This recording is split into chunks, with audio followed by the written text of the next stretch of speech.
Atlet yang dibangun di kawasan Jakabaring Sport City, Palembang terus dibangun. Memasuki minggu ke-19 dari 3 blok yang rencananya akan dibangun, 2 diantaranya hampir rampung.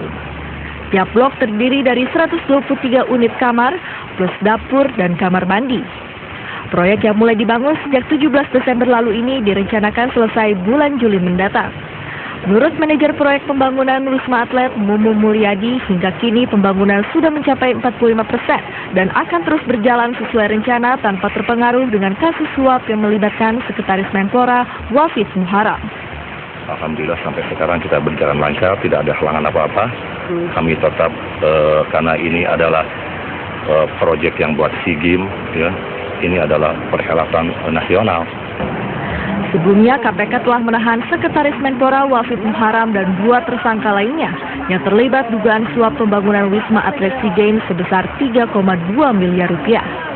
Dari Palembang, Sumatera Selatan, Sefti Feriansyah, Metro TV.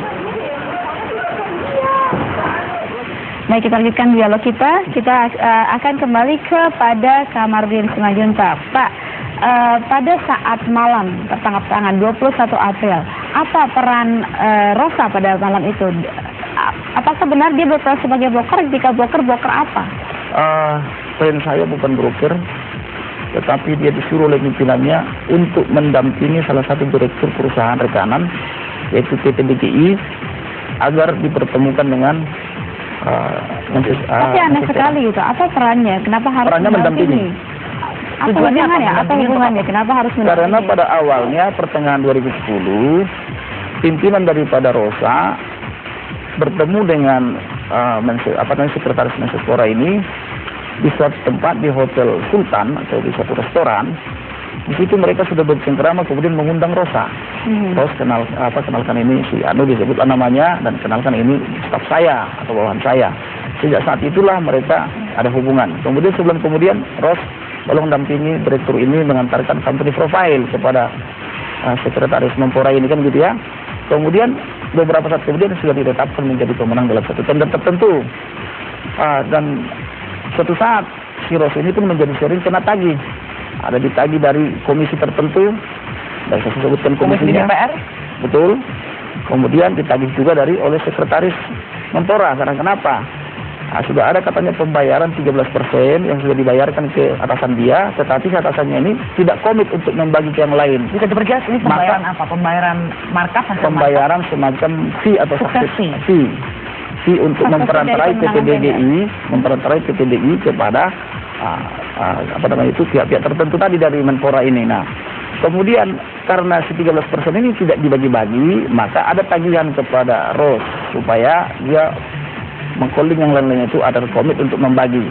Tetapi kalau disampaikan kepada atasannya mengatakan, kamu bilang aja kepada PT DGI agar dibayarkan kepada sana, kan begitu ya. Pak, ini malam yang ada 3,2 miliar cek itu sebenarnya itu hanya pelunasan, dibagikan ke anggota komisi-komisi lain yang belum bisa yang harus dibuktikan lagi ini, misalnya untuk sukses tim mereka begitu. Begitu, untuk mendapatkan anggaran lebih banyak lagi supaya komisi tertentu ini mengucurkan anggaran yang lebih banyak lagi untuk Menpora ini atau Kementerian Pemuda Olahraga ini, gitu loh. Ya, dari ICP, apa memang polanya memang seperti ini, maksudnya yang mau melibatkan antara pengusaha, birokrat dan politisi? Ya, kita mungkin masih ingat kasus Abdul Hadi Jamal dalam kasus serupa yang ditangani oleh KPK. Bagaimana ada peran politisi, pengusaha, birokrat ya, sebagai penghubung gitu ya.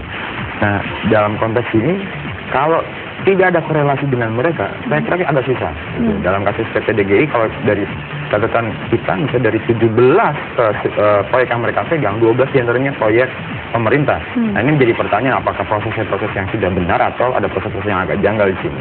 Nah, dalam konteks yang lain, kita juga melihat bahwa kalau kasus ini kan artinya 13% kalau pengakuan dari pengacara itu sekitar 20 miliar. Dan ini uang yang tanda kutip harus dibagi-bagi untuk melancarkan proyek ini. Karena kalau tidak ada keterlibatan pengusaha, teman-teman tanda kutip oknum di DPR, proyek akan jalan. Dana nggak akan cair seperti itu. Jadi istilahnya DPR sebagai pemangku wewenang untuk menandatangani untuk anggaran dikucurkan. Betul. Kita mungkin masih ingat adanya namanya mafia anggaran gitu. Artinya apalagi misalnya dana ini dari APBNP, anggaran APBN perubahan gitu. Kalau tidak ada tanda kutip persetujuan atau proses-proses yang memuluskan proyek ini, nggak akan mungkin dicari cair seperti itu. Oke, baik. Kita akan dengarkan dulu bagaimana pendapat masyarakat di sini. Bergabung bersama kita ada Pak Anton dari Jakarta. Selamat pagi Pak Anton. Ya, baik, terima kasih. Saya hanya ingin berkomentar bahwa ini kalau memang terjadi kondisi seperti ini, memang kita prihatin bahwa adanya kolusi antara politisi dan birokrat ya.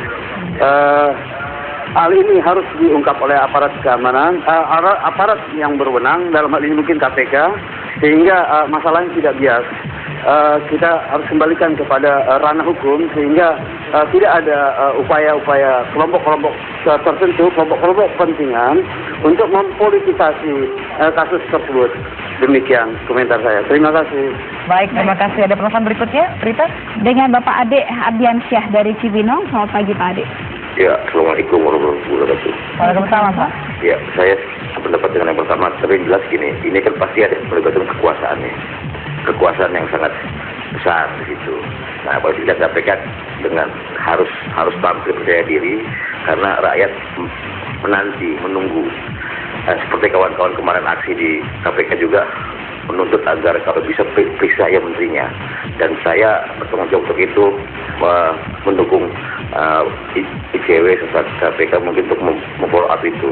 Jangan sampai hanya tingkat dirjen saja yang diperiksa, menterinya kalau perlu diperiksa. Jangan-jangan ini juga ada perintah dari sang menteri ya. Kita nggak tahu. Dan untuk lawyernya Bu Manulang, saya pikir juga ya open saja, open, gak usah takut. Ya. Kalau memang posisinya salah ya salah, kalau benar-benar. Ini kan bicara bagaimana menegakkan sebuah masalah hukum. Bagi terus ICW, KPK dan masyarakat menunggu hasilnya. Sekian, terima kasih Pak. Baik, terima kasih Pak Ade. Pemirsa, kita akan kembali jeda sebelum kita lanjutkan lagi obrolan kita. Kita akan gali lebih dalam lagi terkait dengan kasus ini ya.